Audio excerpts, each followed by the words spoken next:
Okay, here's how late projects are handled. Unless you have an excused absence from a healthcare provider, not just a doctor's appointment. I don't make my doctor's appointment during class. Don't expect you to do the same either. Then a penalty is imposed.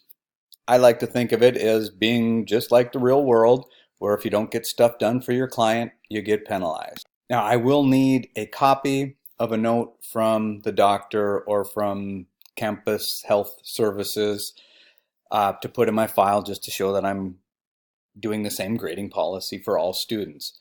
Um, Now, if it's not an excused absence, then what happens is you lose a full letter grade for each class that the project is late, up to a maximum of 2 late classes, at which time the grade becomes 0 permanently. Unless it specifically indicates a different time in the announcements, then all projects, assignments, what have you, are due at the very beginning of class. And if you are late, it's your responsibility to bring me the late work at the very beginning of the next class. Now, critiques are extremely important part of learning. So if you miss a critique, it's even if you're there that day, but you show up late and the critique is already ongoing or close to over, then you do get a full grade deduction in that case as well, because we all learn from each other's successes and failures when you're taking any type of a creative class. A little caveat in here on process checks. In short, just know that you have to be there present with your completed work to receive credit for a process check. However, if you're trying to make up work that is late, then you got to understand this. If you miss a process check that involves feedback from myself or from other students, the only way that you can make that up is to use it. In other words, you have to take the feedback that you received and then apply it to either the next process check or the project if it's being turned in. So let's say that it's week number 5. There's a process check, you miss it, but in week number 6, the project is due.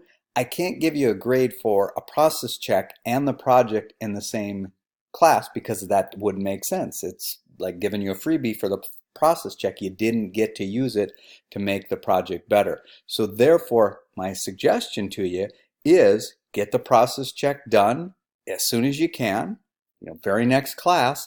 And even though the project is due the very next class, or maybe another process check, whatever the case may be, don't turn that in.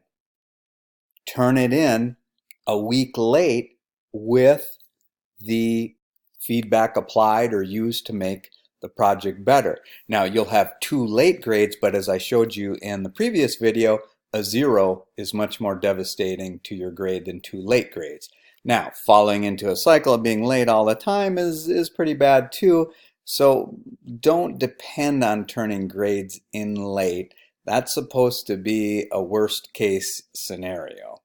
Now, if the process check doesn't involve feedback, like it's just, to kind of help us stay on track and get a certain amount done, then you may be able to turn in the project the next class and get credit for the process check. However, the grade deduction will be 2 grades, not just 1. It is always your responsibility to turn work in. I do not hunt projects down or process checks from students. I will announce in class that I'm getting ready to do the process checks, but if you leave the classroom and don't get it done, you need to, come back, let me know that you want to do the late process check or what have you. You always have to keep track of your grades and let me know if you have something late that needs to be taken care of. In short, late projects, -1 grade the first week they're late, -2 grades the second week they're late. After that, you can't get anything for them. The only difference is a process check.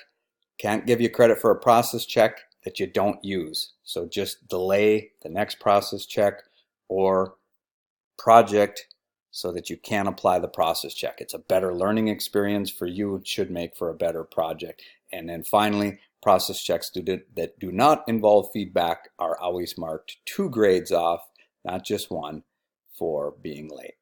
Now the question is, what if you're just sick and really don't need to go to the doctor? Well, this unfortunately falls into the life is not fair category, because then what would happen is the bad students, not you of course, but the bad students would just say, oh, couldn't make it to class because I wasn't feeling good. So, you know, like I said, unfortunately, life is not fair all the time. Not everything works. But if you're a good student, it's highly unlikely that just one absence would be the deciding factor in your grade for the class.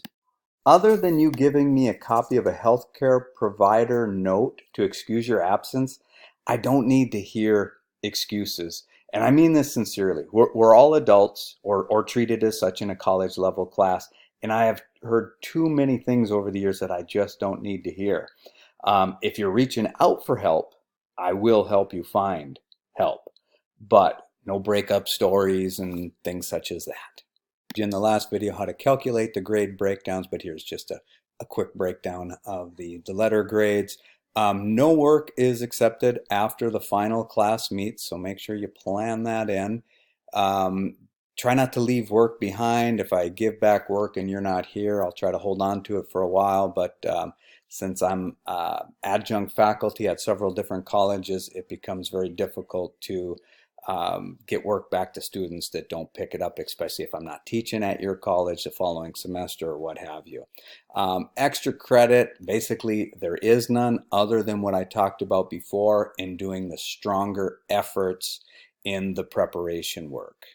A section on your syllabus that says letter grades, and that'll show you the breakdown for the grades, whether there's plus and minuses involved or not, which most of the community colleges, no plus and minus. 4-year schools, some of those have plus and minuses.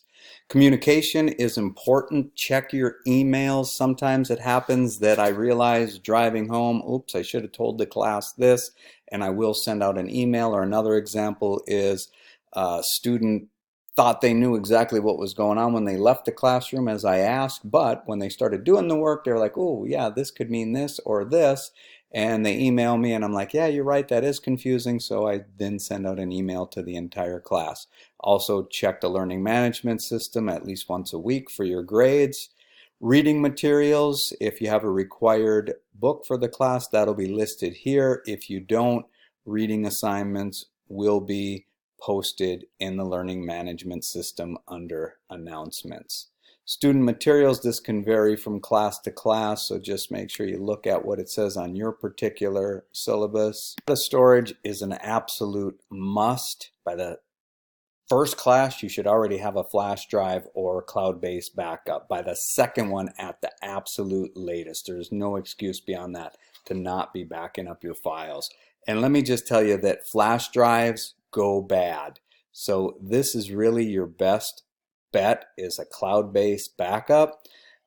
Every semester I get a student coming up to me asking me if they have their projects because their flash drive broke or they lost it or whatever. They go bad. They can go bad just from removing it from your pocket. The static electricity may not damage it permanently, but will damage the data that's on it right now, which in most cases is just as bad. Familiarize yourself with some of the supplies that you might need. If you go to the profsteveg.wordpress.com site and you go to helpful links and you go to supplies, I have some information about the different supplies there. If you're just starting out in college, or well, even if you're just getting ready to put together your portfolio, I can't recommend this stuff enough for mounting work. Read up on it.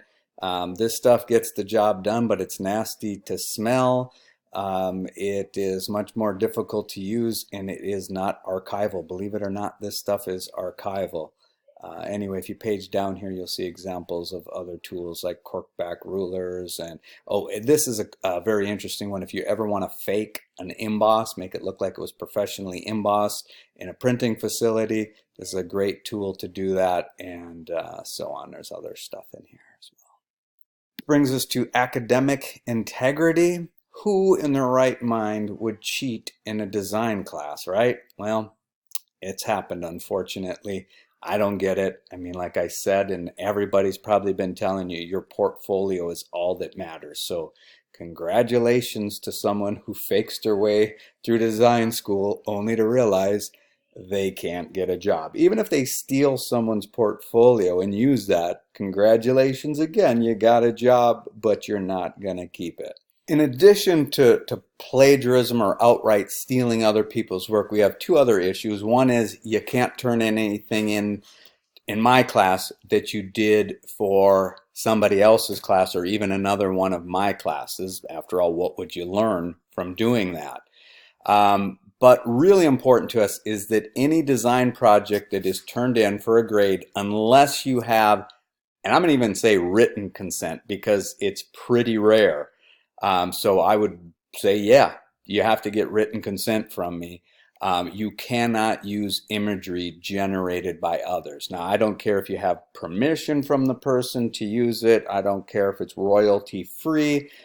You cannot use it in this class. The main reason is you're not going to impress anybody. And by impress, I mean impress someone enough to get a job when you're constantly or even at all using internet images or stock photography.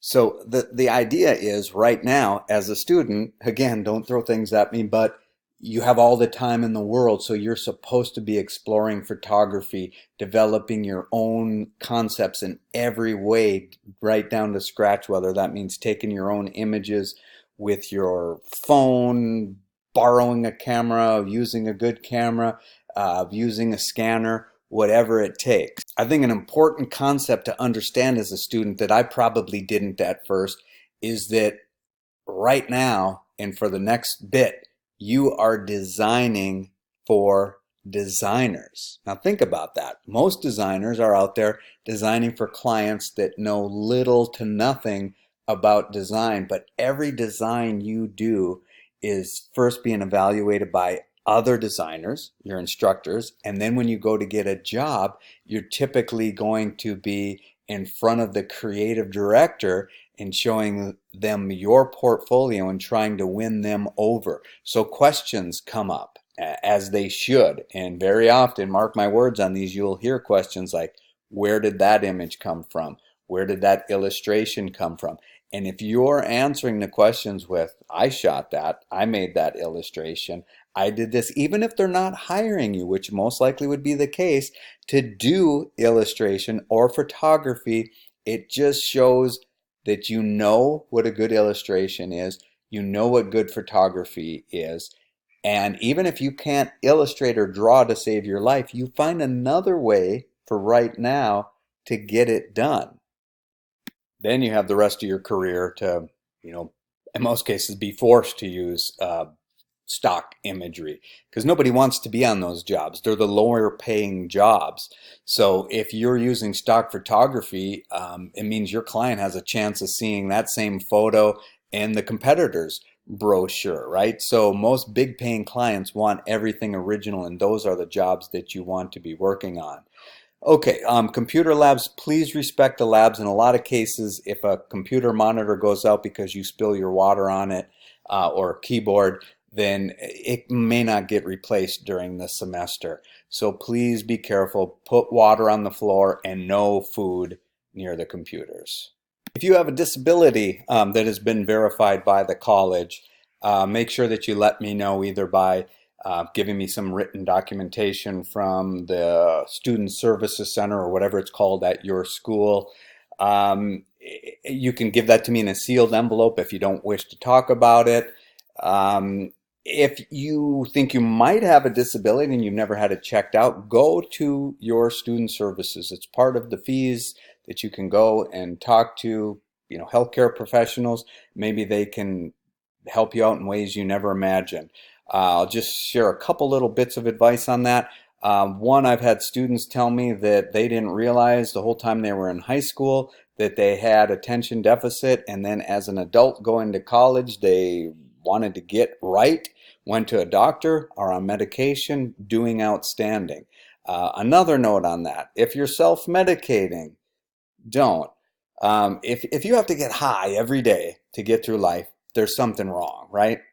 So whatever the case is, even if it's just feeling blue, depressed, seek out help. Go talk to these people. It's a great first starting point.